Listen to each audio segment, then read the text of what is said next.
everyone, welcome back to Rolling Solo. My name is Adam Smith and welcome to Raccoon City. In this showcase, we're going to be going through a playthrough of one of the scenarios from the campaign. We have chosen, thanks to my patrons on Patreon, the Uptown 1 scenario, which we have set up here for Resident Evil 3, the board game from Steamforged Games. So a big shout out to my patrons for their help, not only in selecting the scenario, but also the characters as well. If you haven't checked out that video, definitely recommend you do that. I'll put a link in the top right hand corner. There's an unboxing. The entire showcase can be found there. At this point, we need to find out what we're doing here, what's the narrative, what are our objectives, and of course, how do things go south? We should have had the courage to confront Umbrella while we had the chance. Instead, we let them take control, and with every passing day, they became more influential and the corruption set in deeper. No one dared to oppose them, and that lack of strength would ultimately lead to the city's destruction. Once Raccoon City was a proud place, a place we called home, a place where we spent our lives in contentment and planned for our futures. And now, even the hard rain falling over the streets cannot hope to wash away the blood that stains us all. At the beginning of the outbreak, most of the fighting took place uptown. Now, several hours later, an unsettling stillness has taken hold of this tragic battleground. Walking through, you see hastily erected barricades replacing doors that collapsed under the weight of the undead assault, unmoving corpses visible through the gaps. This scenario takes place in Raccoon City streets, and in this scenario, the characters have to collect item C and the campaign progression token. Item C is located here, campaign progression token up here. The players, or player in this case, being that I'm playing this one solo, controlling two characters, I can choose to successfully complete this scenario anytime after I've got the objectives met. So collecting item C and the campaign progression token, as long as all my characters are on the same tile and there are no enemies on that tile. Now let's cover some special rules for this scenario. We have abandoned location as the first one, and it ties to the tension deck, which is at the very bottom of the screen here with the door on the back of the cards. We set this up as part of our setup video, and this deck, when it is gone through, is going to end up in the discard pile, and of course, once there's nothing more to draw from in this scenario as a special rule, you're going to shuffle the deck back together and replenish it. The second special rule is called Grisly Reanimation. When a character performs a search action and removes the item C token, which is one of the major objectives we're trying to do, we're going to replace all the corpses on the same and linked tiles with zombies. Now let's talk about what happens when things go south. When you start taking damage from all of what Raccoon City has to throw at you, you start things off with your health track on the fine position, and every time you're going to take a hit, you're going to continue moving down that path. There are columns along that health track, taking you from fine to another green space, then to a yellow space where it says caution, then to orange, and then to danger in red. Now the moment the marker would move beyond the danger, that's when the character becomes unconscious, and the player then places their model on its side. You skip your turn until the character is resuscitated if it's possible. If the active character becomes unconscious, the turn ends immediately. An unconscious character is ignored when determining enemy reactions and boss behavior cards, but it still occupies the same space in the square. You'll see what I mean by that later on, but there's basically some constraints around how many individuals can be in one square, but if you're downed and unconscious, then you still take up space in that square, but you are ignored for all enemy attacks, essentially. Now, a character in the same square as an unconscious character may make a search action to take any items from the unconscious character's inventory into their own. So you can basically go to somebody who is down, and you can rifle through their inventory for better or worse. Now let's quickly touch on resuscitation and character death. If the character becomes unconscious, all is not lost. Another character in the same or adjacent square may resuscitate them with a first aid spray. The resuscitated character's model is immediately placed standing up, and their health track marker is placed on caution. So you don't get full health when you come back, you just go to caution. Their player may resume taking turns as normal from this point on. The players cannot successfully complete a scenario if one or more characters are unconscious. So even if you try to rifle through someone's inventory to get a key to get to a room to finish a scenario off, you need to help your other friend up off the ground. They'll have to resuscitate allies, so just make sure you're aware of that. And if an unconscious character cannot be resuscitated at all because none of the characters have a can of first aid spray and there are none left in the item B deck to discover or the item box, then the character dies and the scenario immediately ends in failure. And that is all you need to know to get the game to the table and ready to go in your campaign as we go through Uptown right right now, looking to get item C from this room over here and the map progression token up in the top left. If we can pull those off, be in the same tile with both characters, of course, not unconscious, and also have no zombies on the tile, then we've got ourselves a victory, and that's what I'm aiming to do. So without further ado, let's get started. Resident Evil 3 plays in a series of rounds, which are called activations, and you're going to go ahead and select a character to begin, and then rotate clockwise around the game table, activating every single hero. And within each hero's activation, there's a number of phases. So if we're going to start here with Mick, who I'm going to be referring to as Mick going forward, just to shorten up his name, we're going to have the action phase, then the reaction phase, and the tension phase. But there's also an out-of-sequence reaction section, which basically happens dependent on things that could occur during your activation. So in other words, it won't be like Zombicide, where things activate only inside of an enemy phase specifically. This game will have movement of the zombies when you are also doing things during your player turn, which ramps up a little bit of the fear of what these things can do and how quickly they can begin to surround you and potentially outnumber you in certain situations. So we're going to start things off in the actions phase. We've got 4 actions to spend. Now, just before we go ahead and take an action, it's always good to understand the abilities on your character board. We have Tough here for Mick. When Mick suffers 2 or more damage from an attack, reduce the damage by 1. And that just makes a lot of sense for the ability Tough. Then we also have Battle Hardened. It says Mick will only suffer damage from fire tokens on a roll that equals that icon. So that is going to give him an advantage in situations where fire is present. Now, Mick is going to start his fight for survival in Raccoon City in the bottom right-hand corner in the outskirts of Uptown 1. It might look like he can just skirt over here and grab an item box, but that item box is inside of a room that has 2 gated doors for entry. There is a barricade here, and it's worth mentioning there's a lot of terrain elements we'll talk about as we go through, but barricades are interesting. They're obviously barricaded at the moment. I can, when I'm in the same space as one, go ahead and spend an action in order to flip it over and basically break down the barricade, but then that barricade remains open as an archway. In other words, a passageway that anything can get through, including enemies. So you have to be smart in terms of which ones you're going to break down.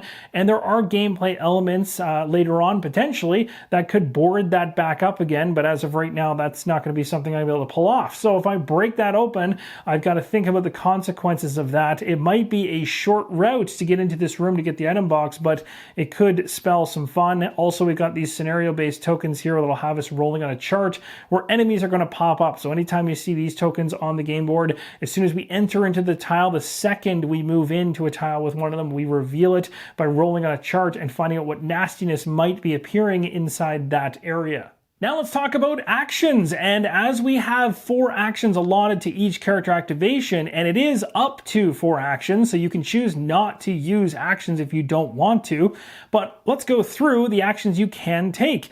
Move is one of them. You can place your character in an adjacent square without crossing a wall or a corner, so you really have to watch out for the corners. A great example is right here on the bottom right. You'll see a corner jutting out into this area, so if you were standing here, although you are allowed to move orthogonally, which is northwest, east, south, you can move in those directions, but you can also move diagonal. You cannot move across a wall. So this corner right here, the corner of the wall, is jutting out into the area, letting us know that we're not able to cross from here to here. We'd have to take the long way around like a normal human, not being able to skip past a corner real close and quick. So that's movement for the most part. We'll talk more about that as we go along. We have attacking. You'll see that very, very soon. We'll talk more about the details later. We have opening and closing doors, which is as simple as flipping a door token to its open or closed side. So yes, you can not only open doors, but you can close them behind you, which can be a strategic advantage while you're trying to avoid potential activations from the enemies, because there are times where activations, reactions can happen, and if they're connected to a tile through an open pathway, well, you're going to have those individual enemies moving closer to you. So closing doors sometimes is a great strategic choice. There's also searching. So of course, if we get to the actual item box that's right here and we're in that space, we are able to remove the item token in the same square and draw an item card. We have the trade, which we can exchange any number of items with another character in the same or adjacent square. And lastly, using an item. So resolving the text on an item card as described, and you simply discard the card. Now I've got two possible options going through my head. One is I could run up to this barricade here, break it down, and get into that room and see what kind of fun is coming my way. Potentially get an A item in there and then lead myself into the other room with the bigger item box. That probably is what I should do. The other option is to go down here spending 3 movement and then taking a shot or attack of some type against this zombie. Now you might be wondering, well, can't you stop right here and shoot it from that angle, giving you an extra action to attack twice? Because of course you're only moving twice. No, you cannot shoot from here to here because when you're drawing line of sight, it's from the center of one square to the center of another square. And again, if it crosses anything to do with a wall or anything that would block line of sight, it's not going to happen. So it would cross over this corner of a wall, so it would not be allowed. So just like you can't move, as I mentioned, from here to here, you can't shoot diagonally like that either. So that makes it a little tough because if we come down here and we take a shot and we miss, well, there's this thing called out of sequence reactions, and we would have a little bit of zombie fun happening right in our space up close and personal. So that's the risk on that front. Mick decided to get aggressive, move a space, and break down that barricade. That is one move for an action, then breaking down the barricades another action. Is going to move into the room now. The second he does this, he goes ahead and removes the yellow token that was in the room as well, and we're going to go ahead and roll on the yellow encounter chart to see what happens. So we're going to take the black die and roll it, and it's worth mentioning if you get this, which is a 1, that is the worst possible roll you're going to get. In this case, it's actually going to force you to roll on a higher level table, which you certainly don't want to do. Anything from 2 to 5 has something nasty coming at us, and of course, if you get the best roll, which is 6 in this case on the yellow table, you're going to be fine. So we'll see how this goes. We got ourselves a 5, so that is going to be 1 corpse. While Mick was taking his time surveying an area, he found a zombie in one of the corners. Now, when spawning zombies or placing corpses, you're going to look at the tile that your character is currently sitting on. You'll notice every tile has 2 white icons. So you're going to find the one that's closest to you and place the first enemy you need to spawn or place there. And then you're going to place the next one at the next white icon. And you'll go back and forth between the 2, filling them up. Now, in this case, I'm only placing 1 zombie and both icons are equal distance, so I get to choose where it goes. I picked to put it in the bottom right-hand corner with the item A. I could have also placed it at the door. Now, just like the video game, you never know if a corpse is truly down for the count or not. Sometimes these things will just grab at your ankles or pop up later on as you run past, and then all of a sudden they're right behind you, ready to scare the living hell out of you. So in this case, the same kind of thing can happen in the board game. Essentially, if during your action you end a move in a space with a corpse or you perform an action willingly, then you're going to have to go ahead, if there's 1 or more corpses, and roll the encounter die, which is the black die we just rolled. And if we get the umbrella symbol, then you replace one of the corpses with an actual stand-up zombie. In other words, that thing just got up and it's coming after you. Now let's talk quickly about the square model limits. In other words, how many models can be in a single square. You can have 4 small models. A corpse is considered a small model. My character is considered a small model. You can also have 1 medium and 2 small models in a square. You can have 2 medium models in a square, or you can have 1 large model in a square. So those are the current restrictions around who can be at maximum in 1 square. And then of course the game rules supply you with everything you need to know in terms of handling situations where you need to place additional characters that can't fit in a square, and in those cases they're typically placed adjacent. For my last action of the turn with Mick, I'm going to go ahead and use a move action. We're going to move right into space with the item as well as the corpse, which means we have to roll the encounter die. Let's go ahead and find out, is this corpse coming to life or is it staying down? It's staying down. Now we move into the reaction phase. We're going to resolve a reaction for any enemy on the same or linked tiles. In other words, an open archway like I have here now, because I broke through the barricade that it was originally, links this tile with this one. So because of that, a reaction happens almost like, of course, they can hear the noise. I smashed through a barricade. So this zombie has turned around and is heading towards me. Now, inside the reaction phase, 2 things you're looking for. Of course, first off, what's in your tile you're currently in, what's in linked tiles, and simply all you're doing is if a character is in range and line of sight, the enemy performs an attack. In the case of a zombie, it needs to be in the exact same space, so attacks are not going to happen until they get up close and personal, but once they do, it's going to be bad. And then if the enemy model is not in range to attack, which is a perfect example for the one down there in the bottom right, it just moves towards the closest character. Then we go ahead and we pull a tension card going into the next phase, and we got an all clear. This one states, your racing pulse slowly returns to normal. Your shredded nerves calm. Composure defeats fear for now. Now, seeing as we went ahead and moved to zombie, let's go ahead and take a look at the card specific to the zombie to learn more about it. So first off there, the icon up in the very top here with the 1, of course there's a bunch of them, but the one on the far left, that's the enemy's threat level. So enemies with a higher threat level are faster and more dangerous than enemies with a lower threat level. So zombies, not very high on that scale. We'll talk more about that later on. And then the next one right to the right of it is a move reaction. So when the zombie performs a move reaction, it moves 1 square, which is why it moved the 1 square it just did moments ago. And then the last thing there, of course, is the hit points. How much hit points or damage do you need to put against this thing to kill it? It's just a single shot or a single success of a hit, and you've taken it down. Now what's going on in the middle of the card there is in a column-based format. So at the very top there, looks like a hand stretching out. Basically that means range of this enemy. It's 0 in this case. The zombie needs to be in the same space to attack. And then when it does attack, which is the icon of the side profile of a zombie head, I guess, it shows a damage underneath of 1. So it will do 1 damage when it lands a successful attack. Now we're going to go ahead and activate Jill next. Let's take a look at her abilities to find out what they are. So if she rolls that icon there, it comes off the blue die. When performing an attack, after the attack is resolved, she may be placed in an adjacent space. So she can reposition herself, which can be very handy. She's very nimble that way. And then we have Last Escape. The first time Jill becomes unconscious during a scenario, place her health track on danger instead, and then place her in an adjacent square. So she is very resilient. So she's got that Last Escape ability. Now there's 2 other things on the character card I didn't even just essentially glazed over with Mick, but now that we're a little bit further in, let's talk about them. In the top right hand corner we have the inventory limit for this character, Jill, 8, and then we have the evade roll in terms of the number of dice that are rolled when she tries to evade. So she's a great character for that. Now, Jill has her own set of things to worry about way up here, and I think what I'm going to do is head into that room there in the center. So we're going to move south, we're going to rip down that barricade, and then move into the room. Let's go ahead and roll on the yellow table as we moved into the room that was labeled as yellow. The token has been removed, and let's find out what we get. A 5, I believe. That's the exact same thing we got last time. It's another corpse. Now this time while placing the corpse, I don't get to decide because out of the 2 available spaces, one in the bottom right and one in the top left,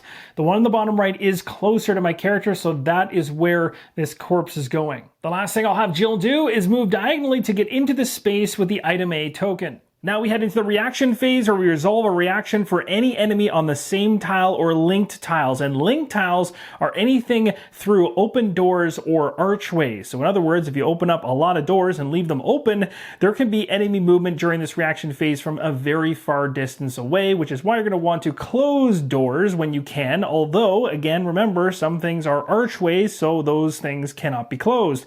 Great examples of that would be these 2 locations right here, which were once barricaded at some point in time and are now completely wide open archways. So again, anything that leads out from the character's main tile that is connected by an open archway or door is going to trigger a reaction. So that's going to have this zombie right here moving the shortest distance to get closest to my active character. So it is going to move, and of course it's moving towards the archways so I can actually make it into the room to come after us. The door on the opposite side is closed. And we end up getting an all clear for this tension phase, which is a good thing for Jill. It says the horrors you've seen weigh upon you, but so too do they provide resolve and determination. We're now moving back to Mick's turn, and Mick is in a space with an item A, which he can choose to use a search action to take. He's just going to have to roll a die as he's doing an action inside the same square as a corpse.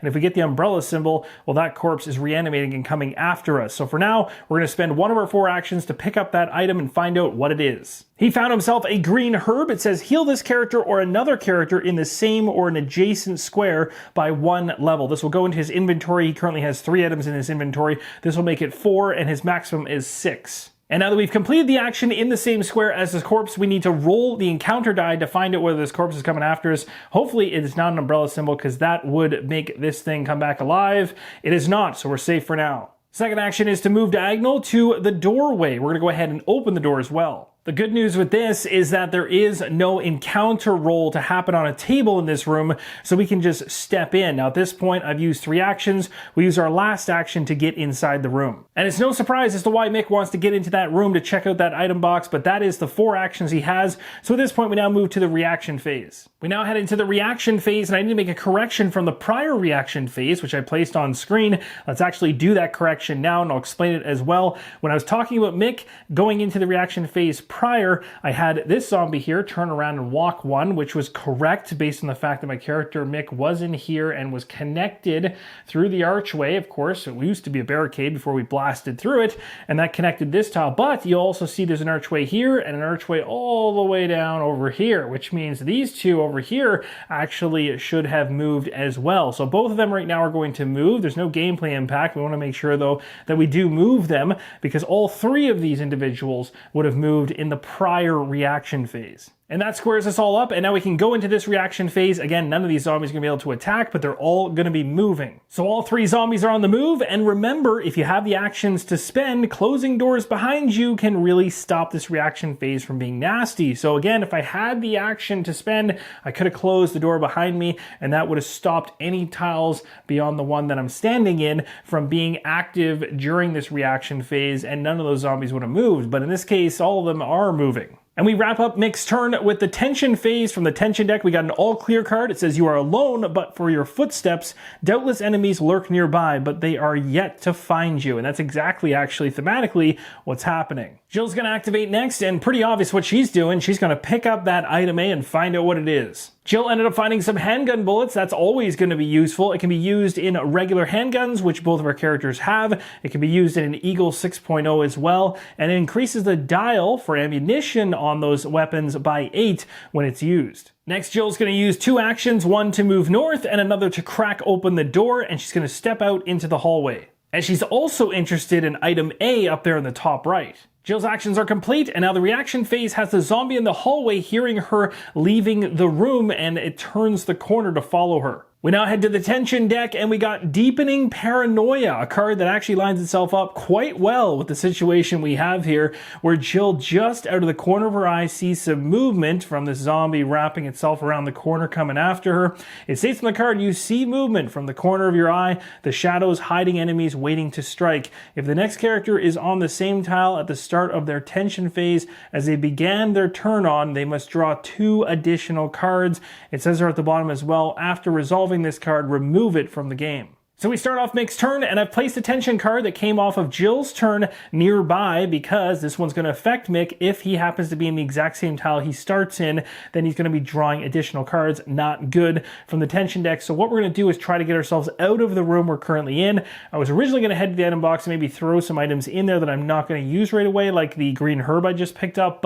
And this is mainly so you can free up inventory space, and then of course later on in the game you'll be able to swap out different things that you've got stored in there. But for right now, let's just try and focus on getting out of this tile. So we're going to head north and open up the door. Now, just before I went ahead and left the square I started in, I also spent an action to close the door that was right here. Then I moved 1, and now we're going to use the 3rd action to open the door beside me. Now, granted, either way, both these doors end up linking up with tiles that have to do with the zombies in play currently, but again, you can kind of use the doors to your advantage in order to strategically cut off ways for them to get to you. At this point, this tile is still linked to where my character is, so this zombie will basically turn around and start coming back the other way to come get me based on opening this door and closing that one. And I still had 1 action left to do, and that's going to be to get off of that tile, so I've moved out into the hallway to make sure that this Deepening Paranoia card is not going to come back to bite me. The reaction phase occurs, and the zombies move towards me, and now we go into the tension deck, and thankfully we only have to draw 1 card and not multiple cards, because I was able to avoid that Deepening Paranoia card from getting me. However, it appears I spoke too soon. We have another nasty one coming off the top of the deck here. It says, sounds outside. Groans echo through open windows and hands clutch at the glass. Lay low until they're gone. If this character leaves their current tile during their next turn, their player must draw 2 extra cards in the next tension phase. This card actually works in my favor, mainly because I ended up getting onto a tile that's actually quite large and has space for me to move, plus be able to fight, so I can easily stay on this tile for my next turn with Mick in order to keep this thing from harming me any further. We're now ready to activate Jill, and she's got 4 actions. The first one's going to be obvious. I'm heading through the archway north to the area where item A is, and I'm going to search that area and find out what is there. She ended up finding a green herb, so that's good news. She got herself handgun bullets recently, a green herb, pretty good overall, so now she has a total of 5 items in her inventory. She can carry a max of 8.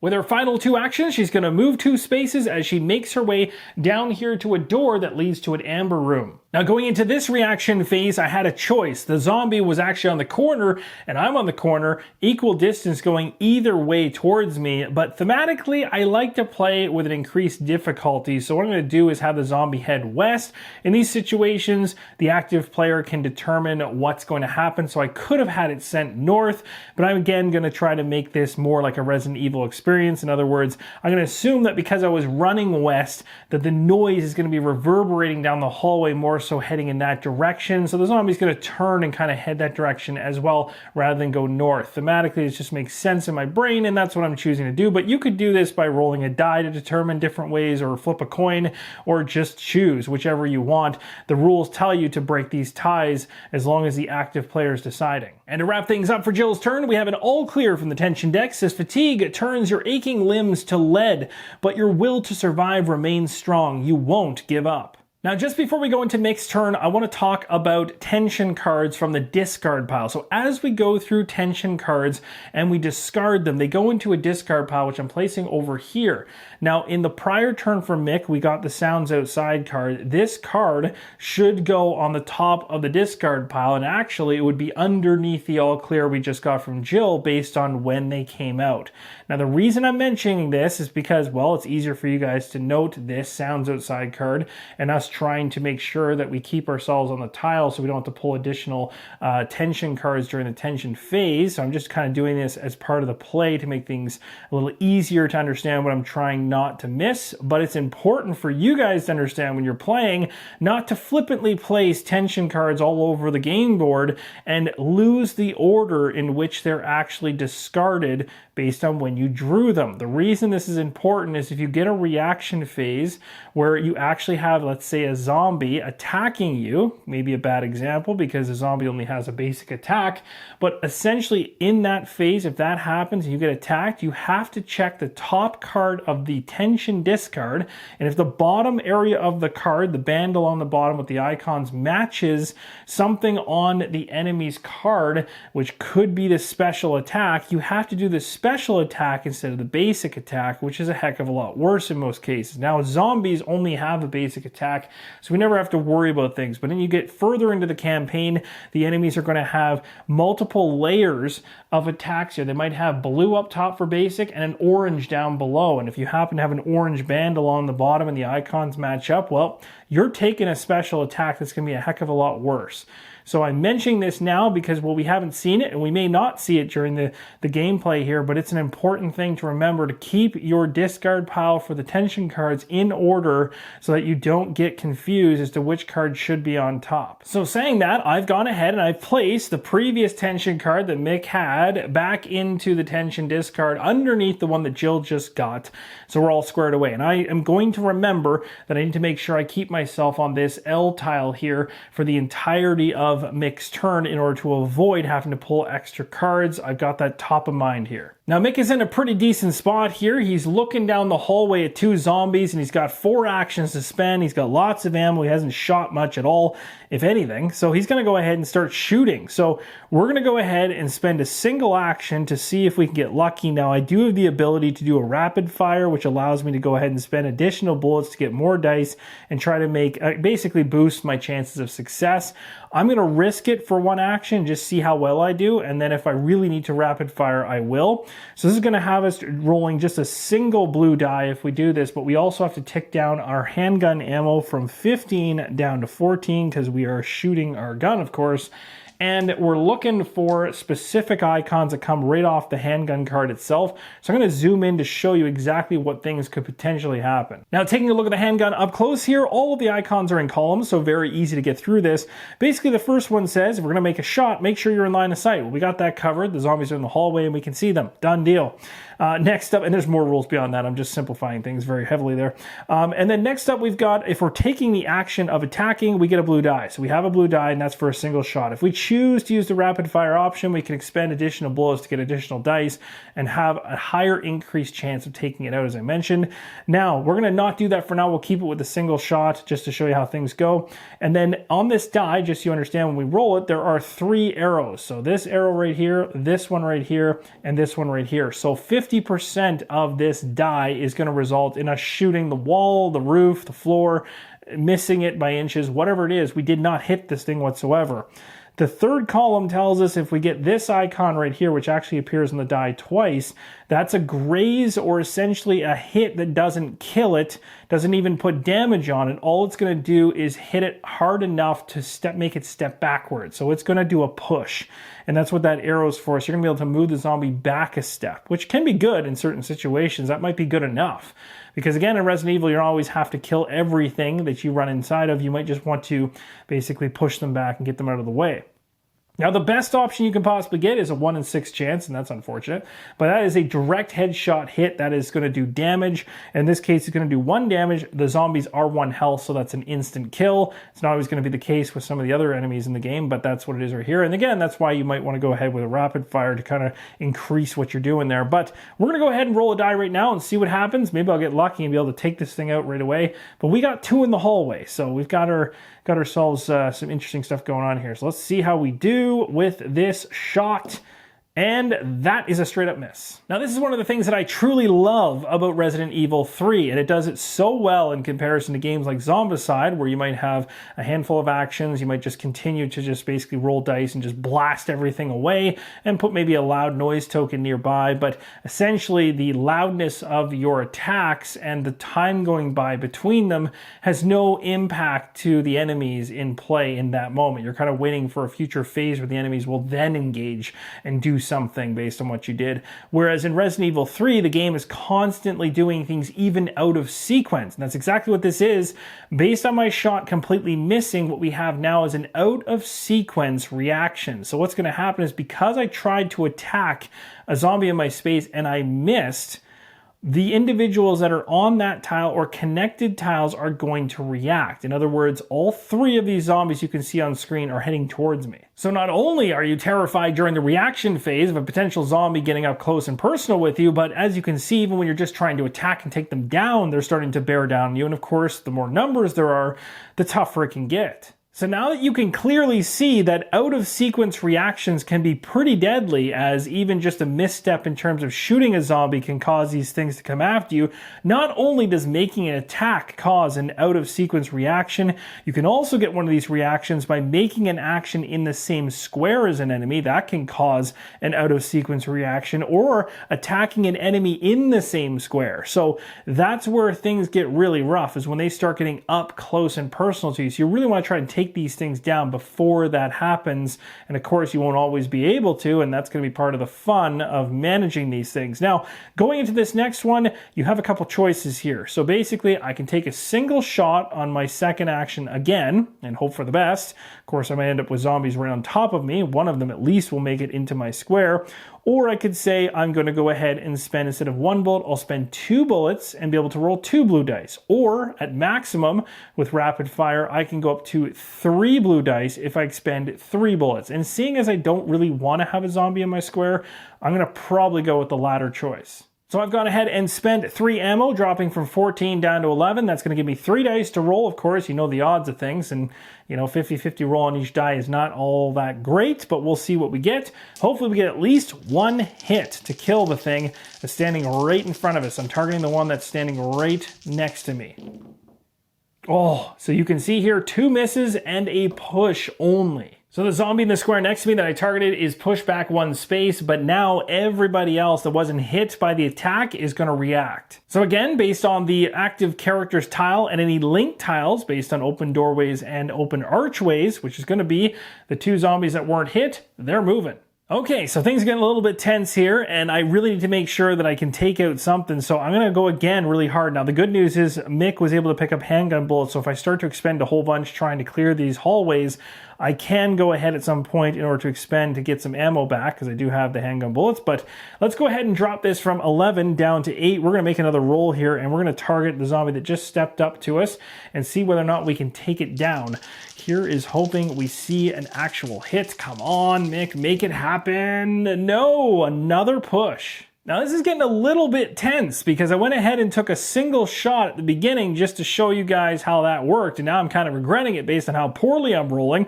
I am now going into my 4th action to try and at least kill a zombie, and apparently all I can do is shoot the walls, the ceiling, and everything else in between.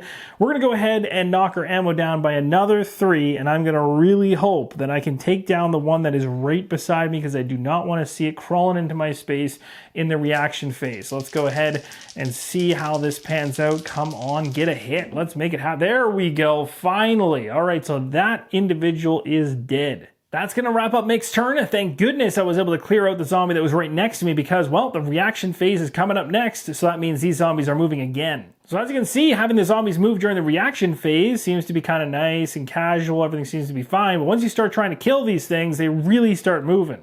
We now go to the tension deck and pull a single card. It ends up being an all clear. It says, for a precious moment, all is strangely quiet and at peace, even the relentless wind calmed.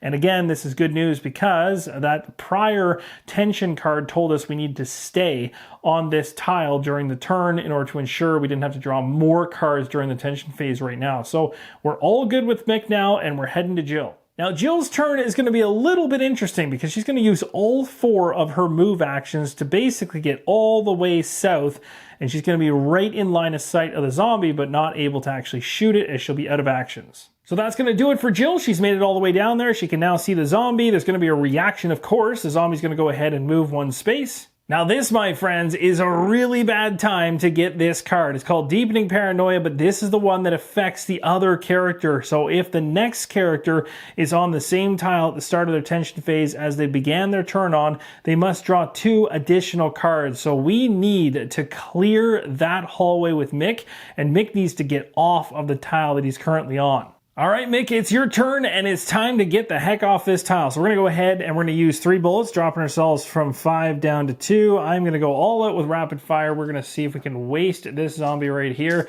so we can get on the move. The thing I'm a little scared about is that really the only way to get off this tile after I kill this thing is to actually step back into the room with the item box, because I don't have enough movement to actually make it to the end of the hallway. So really, this is actually kind of gumming me up in terms of progression, which is all not really that much fun. So let's go ahead and roll these dice, see how we do. Oh, okay, we got to push, but we didn't even kill it. Ugh. Okay, so at this point, this is going to have this individual move back 1, but this one down the hallway is coming towards us. Mick is now going to go ahead and use his handgun bullets, and this card right here, which allows me to bump up my current bullets by 8. So we're going to go from 2 up to 10, and then we're going to drop down to 7 in order to take another shot. So as of right now, we took a shot 1 action, we used a card in hand, so that is another action, and now we're shooting again. That'll be our 3rd. Here we go. Let's see if we can take this individual out. Come on, make it happen. Yes, it is finally down. That zombie has been shot, and with my final action, I'm going to step off the tile to make sure that I don't have to pull a whole bunch of cards during the tension phase to get ourselves off that L tile. We now head into the reaction phase where, of course, the zombie in the hallway heard everything that just happened and is going to continue heading towards him. And luckily, we got ourselves an all clear for this tension phase. Thank goodness we were able to get off the tile, so make sure we don't have to pull more cards. The lights here are strong and bold, their glare undiminished, even as others falter around them. Jill's going to start her turn. She knows exactly what she's doing. She's going to spend 3 of her 15 bullets, and I've been tempted actually to just spend 2 at times, but I'm going to try and clear up some of the mess we got going on in these hallways. And basically, when there's an enemy this close, I really do want to use 3 to prevent it from getting into the same square as me where things start getting even more dicey. So let's go ahead and roll these 3 dice and see how we do. Hopefully we can take this thing out, or we got it coming into our space regardless. Oh my gosh, that is what you call not hitting the head of the zombie.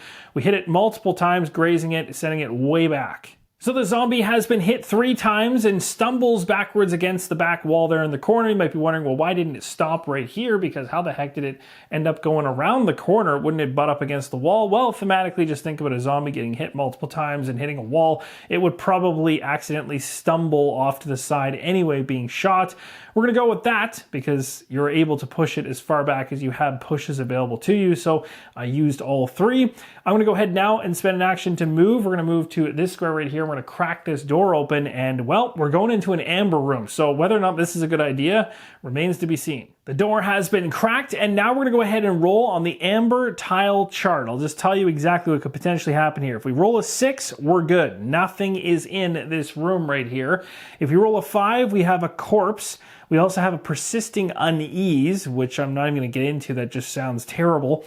And then we have, if we land a 4, we get 1 zombie. If we land a 3, we get 1 zombie, and also a grave wind, which has us opening the closest non-locked and non-one-way door. Or if we roll a 2, we get 2 zombies, and of course we get the umbrella symbol, we get 2 corpses, and then relentless dead, or restless dead, I think it says. At the end of this character's tension phase, replace each corpse on this tile with a zombie. So that would actually wake up one of the corpses in the room. So this could go a number of different ways here. And of course, I didn't read everything about rolling a 5. There was a whole bunch of other fun involved in that one too. So here we go. Here's hoping for good things, but highly doubtful it's going to happen. Let's see what we get. We got ourselves a 6. That is ridiculous. I'm going to take it. I am perfectly happy. We have nothing in this room. And of course, it's worth mentioning that I did actually move into the room as well, because that would have been my final action to be in the room, and then that would have had me roll the encounter die, which I just did. So that was pretty crazy. I was honestly not expecting to roll the 6 on that one, and I'm really glad I did, because every other option really wasn't all that great. But now we're inside a room. Now I don't have the ability to lock the door, or I shouldn't say lock the door, but close the door behind me, which would have been great. So my turn ends here, but the reaction phase goes. And of course we have the zombie that I pushed down the hallway coming back towards me. Now in a future turn, if I don't want to deal with the zombie, I can close the door, right? That's one way to handle things. Now we're going to go ahead to the tension deck and see what we get. We got ourselves an all clear on this one. It states, all is still, the shadows swallow and banish to the corners. This place is a welcome respite from the nightmare. Now the good news going into this round is that Mikhail does not have to worry about anything regarding tiles whatsoever. So I can just get myself moving to where I need to go. Now, originally, I was thinking that I might duck into this room here, but I can't see any reason to do that. It's a yellow room, and there's nothing in here worth grabbing or even going through. I might as well just run to the end of this archway and head over to B from there. So I'm going to go ahead and use majority, if not all of my actions, all 4 of them, to head myself as far down the hallway as possible. And of course, as I do that, we go into the reaction phase. The zombie's going to follow me down the hallway. Let's go ahead to the tension deck and see what happens. All clear. We have nothing to fear at this current time. Now, Jill is sitting pretty up here because as she begins her turn, she's certainly going to go ahead and close the door behind her. She's going to move 2 spaces, which unfortunately will place her in the same space as a corpse. We're going to go ahead and search and pick up the item B, and then we have to roll the encounter die to see if this corpse reanimates. Awesome. So Jill ended up getting the boutique key. There was 2 cards in the item B deck that were set up as part of the scenario, and that card is a perfect one for her to get, seeing as she has a good clear path back to the room that's locked using that key, so she can go get the campaign progression token. She'll still have to go through an amber area, which will likely not be as nice as the one I just went through, but she still even has other things to search later on. But as I just mentioned, I still need to not only take this boutique key and place it in my inventory, which I have room for. She is currently at 6 cards, but has inventory of 8. We're rolling on the encounter die here. If we see the umbrella symbol, that zombie is waking up. So let's see what happens.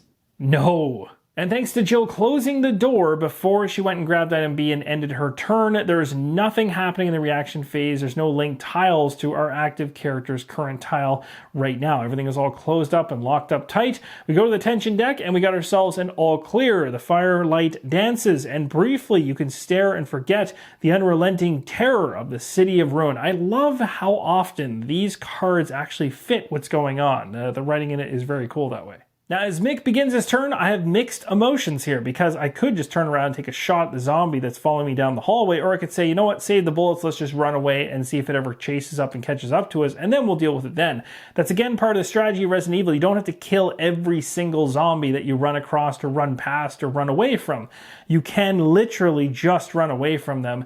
Again, it will get tricky in situations where there's a whole bunch of them bearing down on you and you'll have to thin the herd and find a way out, which I did, but you know, it's part of the risk factor there. You have to make those decisions, and I do like that element of the game where other games just have you killing everything in sight. This one has you thinking as to whether or not you should be burning bullets to do so, because you can't just endlessly shoot at things if you don't have the ammo to do it. So what we're going to do is ignore the zombie in the hallway. I'm going to head out. We're going to move down to this area here to get this item. So 1, 2, 3, and we're going to pick it up. So Mick ends up getting the toolbox, which says flip an archway token in the square to its barricade side. That is going to be really handy depending on which archway we choose to barricade up. That item is a very, very handy card for Mick. He now currently equips 4 cards with that one included. He's got his limit of 6, so he's still good. But what I just did there was everything that he had for actions. So we're going to have a reaction, of course, for everything that's connected, which is only going to be the one zombie in the hallway moving towards us. And we're going to draw a tension card. Well, it certainly wasn't going to be all clear and green forever. We got ourselves Tough Hide. It says, the undead are unaffected by even the most mortal wounds. Their terrible thirst undiminished. For 1 round, zombies which are killed are replaced with corpses. So that's not the greatest. Now, it's also worth mentioning this card has 2 symbols on it with more information. And on other orange cards that I've revealed past throughout this video, I've actually read those out. Some of them said things like, well, remove this card from the game or something like that, or maybe it affects all characters on a specific tile. What I didn't do was actually explain when these are actually triggered or used. They're not used right now. It's all based on the actual tension track itself, which is on the Raccoon City dashboard, which, as we know from setup, is currently in the bottom position.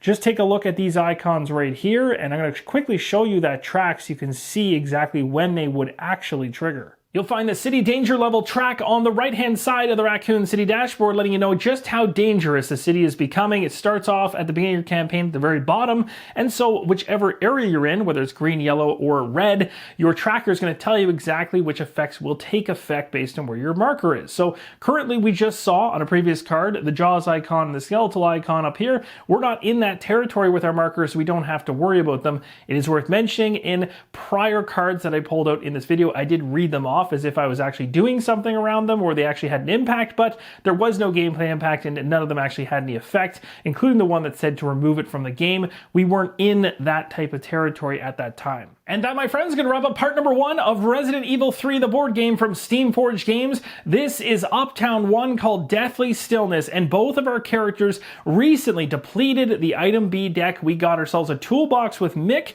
which is fantastic, and we had Jill picking up the boutique key, which we know we need to unlock this door right here, leading to an amber area where the campaign progression token is. That is one of the 2 things we need to accomplish. We also need Mick or somebody to head to this C over here and interact with it as well and get that. We get both those things and we have ourselves a victory. Now this thing is called Deathly Stillness and it feels like that. So far, so good. Our characters are still doing fine in terms of health. We haven't had anything nasty come at us yet. We also got a really incredible lucky roll on the first amber room.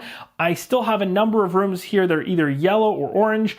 I don't think those rolls are going to continue. So look forward to the next episode as things probably begin to ramp up here. Having a lot of fun with this one and enjoying the fact that the zombies actually do react on your turn, not only in their own phase. That's one of the aspects of this game I really enjoy, is that you always have to plan and think ahead about whether you should be attacking or should be avoiding. It's a huge aspect of the strategy and a lot of fun to work around. Thank you guys so much for watching, and as always, keep on rolling solo.